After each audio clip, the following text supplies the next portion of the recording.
Welcome to another episode of Seeing Them Live, a podcast featuring memorable concert stories from live music fans.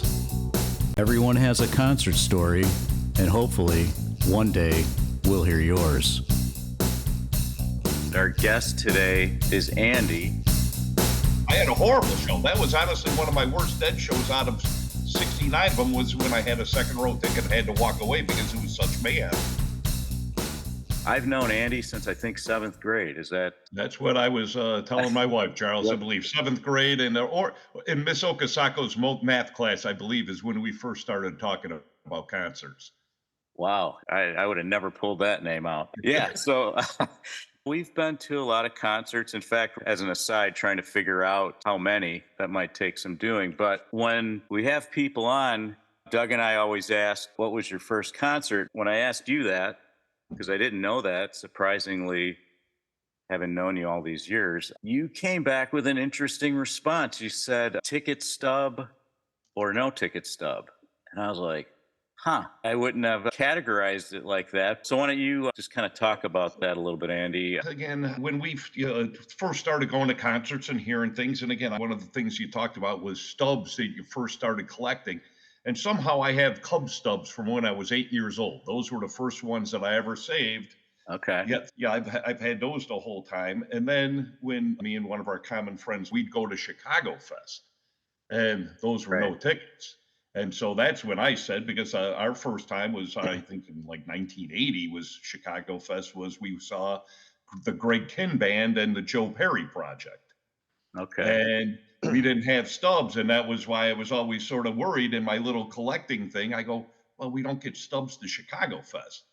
And then later, the next year, I went down to Champaign and saw the Moody Blues for the first time and had my first official concert stub.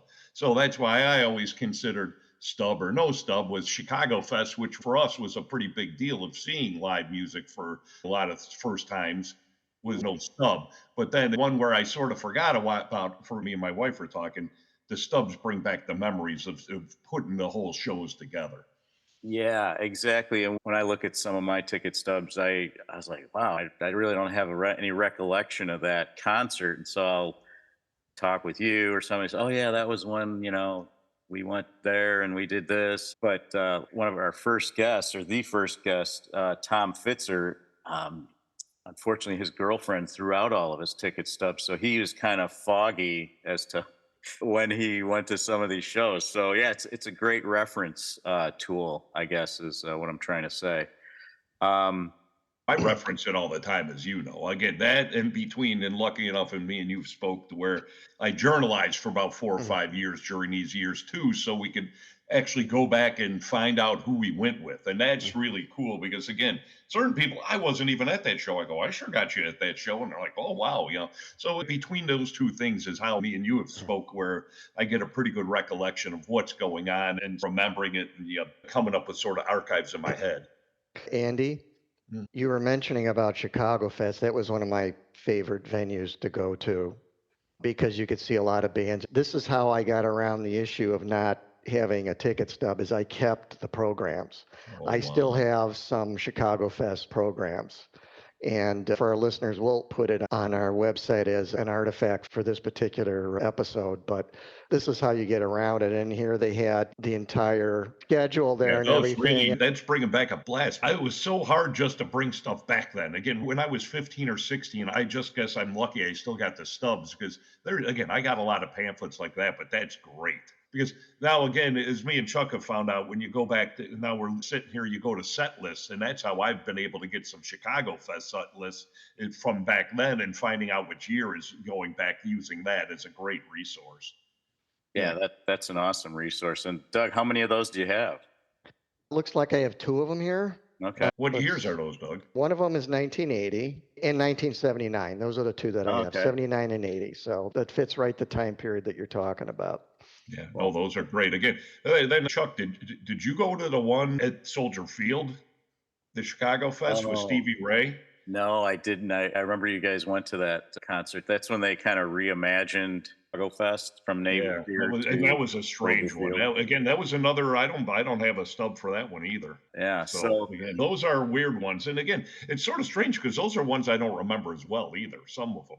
Yeah, the first one I remember really well just because it was some of the first live rock and roll I really saw close up because we got real close to Greg Kihn and Joe Perry, and it was cool. That was the thing.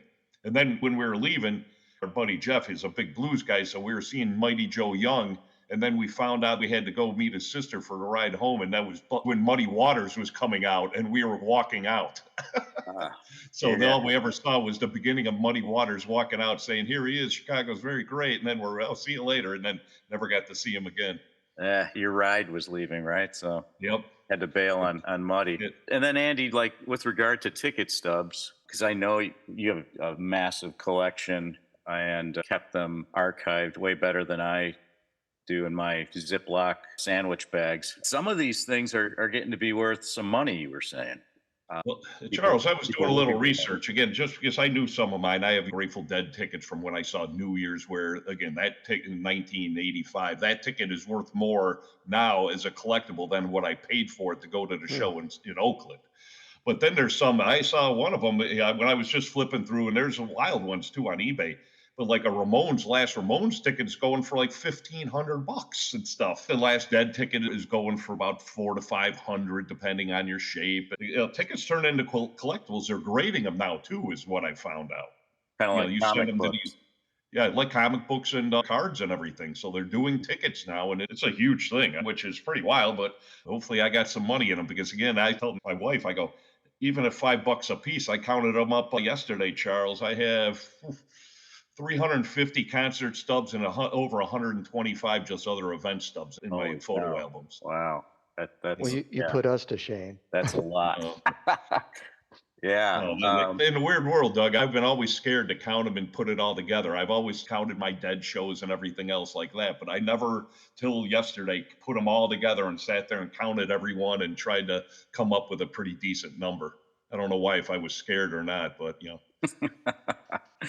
The reality of how many shows you've been to, at least with the ticket stubs. yeah. Now, also, you mentioned just now the Grateful Dead, and I would definitely classify you as a Deadhead and all the other spin offs of the Grateful Dead. So, of those 300 and some odd ticket stubs you have, Andy, how many are Grateful Dead related? Probably at least about 100, Chuck. Like we said, when I went and saw Bob Weirdas last year and Phil Lesh, both of them were right about 100. And Okay. I've seen Jerry, I've seen the Dead 69 times, Jerry another 5 times with the Garcia band. Then with the add ons with Bob and Phil, I've seen them about 100 times each. So they're at the top of my thing. And again, in my eyes, I really don't consider myself a crazy Deadhead, but yeah, I'm a pretty solid one, I guess. But I've seen a lot of other bands a lot of times. I've seen the Allman Brothers, I think about 15 or 16 times. Mhm. Seen Neil Young about a dozen. Bob Dylan, I think 8 or 9 times. Santana, 3 or 4. Stevie Ray Vaughan, I believe 5 times. There's some I've seen. I'm tried Jethro Tull. I've seen like 3 or 4 too. Some of our favorites. But then some of my favorite shows are the ones that you've dragged me to that I didn't expect I'd ever enjoy. So I have to give yourself kudos for helping me open my music horizons. Definitely in concerts where Jane's Addiction I would have never found, or an REM. Those are on my favorite top 10 concert lists almost out of these. Yeah, you could go to a concert by yourself, but it's always, I think, better to drag someone with you if they're, if Oh, they're, well, yeah, as you were saying in your notes and pre-stuff of what does it make a good show, again, it's everything put together, really. It's like 4 or 5 things put together to see how good, and things vary to make it how good it is. Because I've had a real good time at shows. I've been to a Phil Les show and had a great time by myself. But then again, I knew what I was doing and everything else, and I knew the venue and I knew the act and I knew most of the things and had a good state of mind. So you put all that together, and that sort of makes your show. yeah, because I know in particular with the Grateful Dead, there's maybe 1,000 bootleg tapes, I guess, and some of those recordings are considered the great recordings of the band. And then when you went to see them, was there anything in particular that would stand out with a good Dead show? Again, a lot of times it was just the quality of the music, how Jerry and the guys were playing and that. But then there was times where, if, again, as you know, if you're close up to a band, it's a lot better than being far away. Right. Most times. But we've been at the Grateful Dead at the UIC where I walked away from second row tickets right there for a set because it was just so crazy. Yeah, I had that a was horrible show. That was honestly one of my worst Dead shows out of 69 of them was when I had a second row ticket and had to walk away because it was such mayhem. it was people just like crawling over the seats, and Yeah. there was way too many people in that space. I would agree. Yeah, so honestly, when I was thinking of worst shows, I go, that's one of my worst Dead shows was that because the whole first set was shot. Yeah, I was with my girlfriend, walked away and everything, but it worked out okay because I gave our buddy Scanny and some rugby player my tickets and told them to go up there and have some fun. And, they did. So, yeah, I ended up with 20th row tickets. It's weird because that was what made it a bad show. It wasn't the music or anything, it was just the aspects of the outside getting involved. Yeah, and I think we should talk about not necessarily a bad show, but we're going to take a break here. And when we come back, Andy's going to tell us he's sworn off an entire music genre. And we're going to hear what that is in just a minute.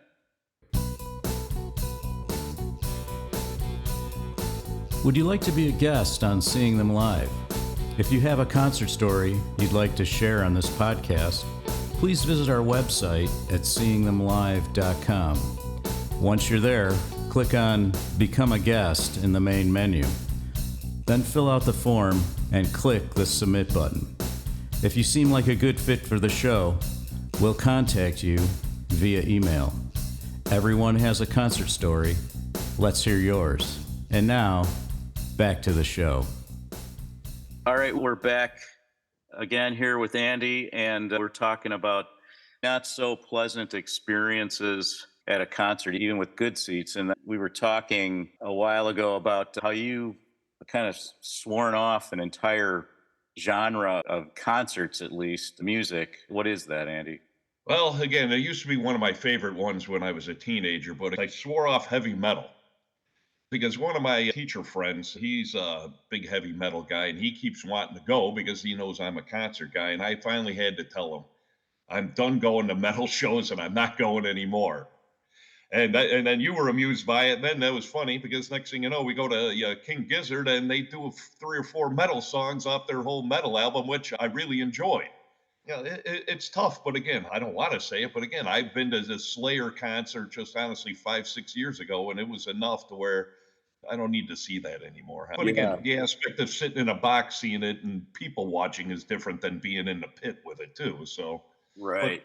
but again, I don't see enough concerts now to where I honestly can say I'll swear it off for a while and just see what happens and see if you can drag me out of it.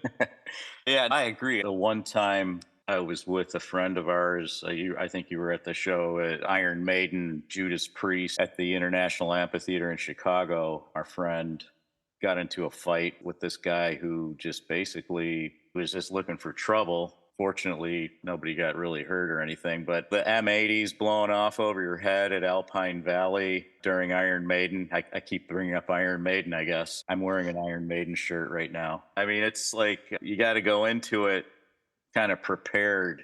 And you're right. Like, are you down in it or are you kind of removed? And yeah, you and I, we went to see King Gizzard and the Lizard Wizard at the Salt Shed in Chicago. And I was describing them. They're prolific in their recording and they span all sorts of musical genres. And some of their songs kind of reminded me of the Allman Brothers or Frank Zappa, sort of. And they came out with these 4 blazing metal songs: Gila Monster, Converge, Planet B, and Mars for the Rich. And that I went back and I kind of started listening to those because I would consider myself a novice in the King Gizzard universe. But that Planet B song, that's like straight up Motorhead, in my opinion. But it was kind of cool, wasn't it? It was kind of a Dead crowd, Grateful Dead. So I saw a lot of Dead shirts and stuff.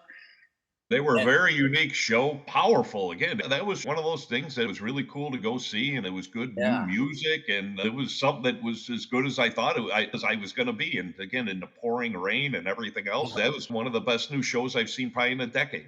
yeah, they were great musicians, virtuosos at every level. So yeah, that was our dose of metal, and we didn't even know we were going to get it. So that was kind of cool. What else could we talk about, Andy? We've got a few minutes left here. I Just have a looking couple at of my notes. questions. Yeah, Doug. I got a couple of questions about Dead shows. Now, I have to admit, I'm not a big Dead fan. It's not that I don't like them, it's just that I've never got into it as much as you are. But I did some reading on them. And one of the things that was interesting to me was that I guess back in 1965, the guy that supplied them with LSD became their sound man, Owsley Bear Stanley. Yeah. And he designed this huge wall of 500 speakers.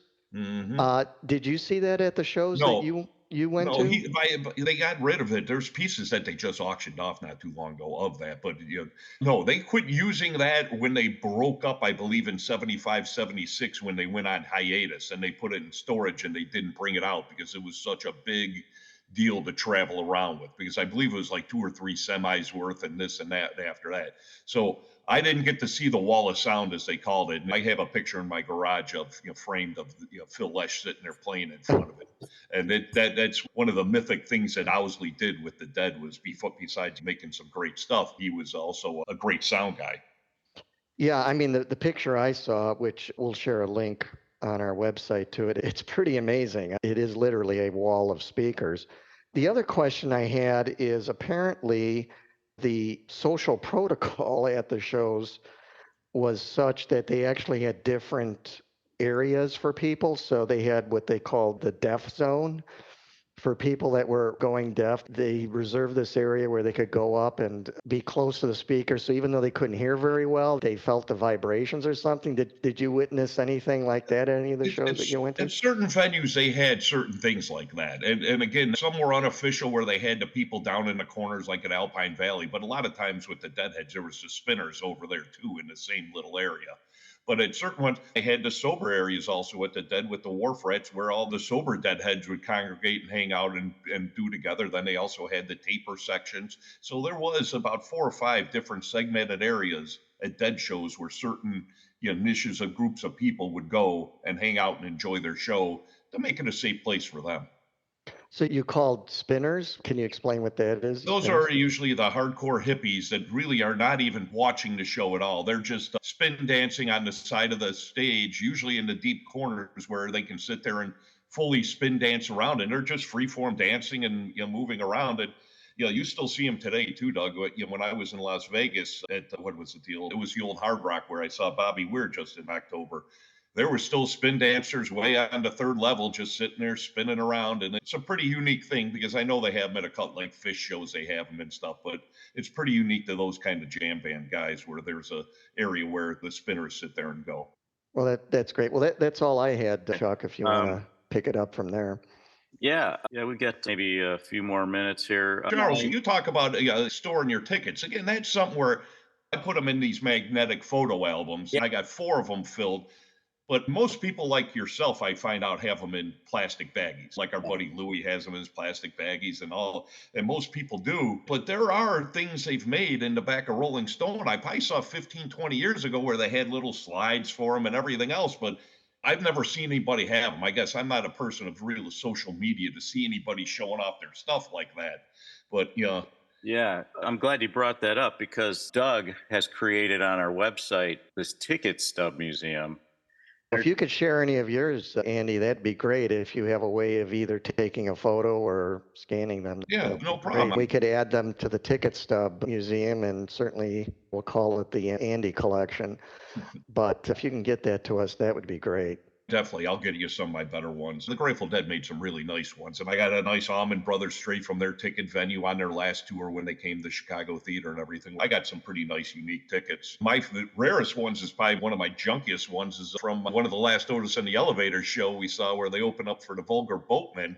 Oh, yeah, And, yeah. for all the times we've seen them, they're a local band that we saw a bunch of times from Champaign, and they did a lot of openings for acts up here in Chicago in the late 80s, early 90s. Yeah, I pulled that one off the floor just so I would have a ticket stub from our favorite local band, and it's probably one of my most beat up ones. Yeah, It's one of my most revered in a way. yeah, we should someday talk about Otis and the Elevators, the band from Champaign. during our college era there. We were kind of crazy about that band, but because they played a warm-up show they opened for what, Stevie Ray Vaughan, and like you said, the Vulgar Boatmen and some of these other shows. And yeah, you don't have a ticket You warm stub up. because we were usually on the guest list, which is a whole nother aspect of trying to remember things. And they have this thing called a gigography, where Mhm. somebody had kept track of every single gig they ever played, which was awesome from a historical standpoint to know which show you attended, because there were certain times where we unveiled T-shirts and stuff. Then we could bring out a bunch of those Mabel's old newspapers with some Yeah, really cool acts in them also, where, yeah. it's, Mabel in you know, Champaign. It was a venue where it was fairly large. I don't know how many people it held. I'd say at least a few hundred. I don't know say more. 400. Yeah. Again, one of my worst concerts, Charles, I put our old Jason and the Scorchers show on there where Otis opened up to where, remember, we were having a fun time at that show. Yeah, I thought they were pretty good, Jason and the Scorchers. I don't know if there were a lot of people there to see Jason or And Otis. It was probably a toss up. those would be good to talk about too. But I'd definitely like to scan some of this stuff in for you guys, and then we could put it out on your site and then, give a little Yeah. visuals and everything else. And I was going to say, Andy, if you have any ideas about the Ticket Stub Museum, because like I was saying, Doug, he scanned them, but we were thinking maybe incorporate a blurb about a particular ticket stub. This was the last Grateful Dead show or the Ramones show, those kinds of notations beneath them, kind of like you would see in a regular museum when you're looking at a painting or something. Mhm. What is this particular concert represent, or maybe it was my first concert or what have you. Yeah, definitely. That sounds like great stuff. I just love talking about these tickets and concerts because it's something where I've done it all my life and I never thought it was going to be anything, but now it sort of tells the story of my life. I'm glad I Yeah. did. Yeah, it is a cool way to kind of document where it's a little piece, a reminder of that era and how your musical tastes change. Like you're saying, we started getting into Jane's Addiction, Iggy Pop, REM, Otis and the Elevators, local band. So yeah, it's a good way to document your life in a lot of ways. Yeah, we've discussed this before, how it's kind of sad now that with the digital ticketing, you don't get anything physical anymore. If any promoters or venue owners ever listen to this podcast, one of the things that I would recommend, even if you offered it almost as like a little extra premium or something, is get back to trying to give people physical tickets. This is also true when I went for the first time to a World Series when the Cubs got into the World Series. It was the same story where it was digital ticketing. And I found that there was a site that will give you like a ticket mock up. So you have something, but that's something that it'd be nice if venues at least offered that as an option or a backup for people that go to live music. So they have some sort of a physical memory of their attendance I've seen at a the couple of show. that starting to come around, Doug. I'm starting to see. I forgot where it was. I don't know. It was in. I'm a subscriber of Relics. The magazine online. They send you all the good jam band shows and things coming up. And there was a venue that had limited edition hard tickets for you to get for. I think it was like an extra $25 or something. Yeah. But again, me and Charles have talked about how I've been taking screenshots of the ticket to save it, but then you got to email it to yourself, then you got to crop it, and then you got to do it. And that's the only way I've seen how to do it right now. But I'm already like 10 shows behind already. I got them on my phone. I haven't done it. And it's just one of those where, again, the old hard ticket with some nice little artwork on it or something, or even your bad Ticketron ticket with something to make it a hard thing. As me and Charles were talking, where I was at the library a bunch of years ago and I picked up the Joey Ramone autobiography, and he had a ticket stub at the top of every one of his chapters, and he talked about how important they were to him. And he was one of the first persons where had the same thing going on in their brain as I was, how it just brought back the memories and stuff of that. And then he talked about it really well in there. And I thought that was really neat. I never knew anything much about Joey Ramone, and I wish I would have seen him, but I thought it was really neat how he was another person that kept all his tickets from when he was a kid and a teenager of all his shows, and thought how important they were to him. Yeah, that's cool. I've been meaning to pick up that book just for that reason. I'd like just to see how he Yeah. has that arranged in that book. Well, we're coming up on time here, Andy. Is there anything you'd like to add? We just scratched the surface, man. I mean, we could definitely do a part 2, part 3, maybe talk about Yeah. these ticket stubs some more. Anything else you'd like to add, Andy, before we sign off here? No, I just really enjoyed talking with you guys and meeting Doug. And again, anything you guys want to talk about concert stubs and everything else. I did my little investigating, and again, counting stubs and everything really brought me back yesterday. Sort of reality and unreality.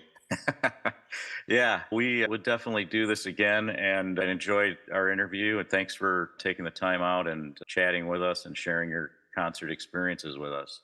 Sounds great. And again, send me that link and I'll do some scanning for you guys. I'd love to have some additions to the ticket stub Cool. Hall All of right. Fame when they got going. We'll make sure to do that. Thanks again, and I think that's it, Doug. That's a wrap for our show. I want to thank today's guests for sharing their concert stories with us.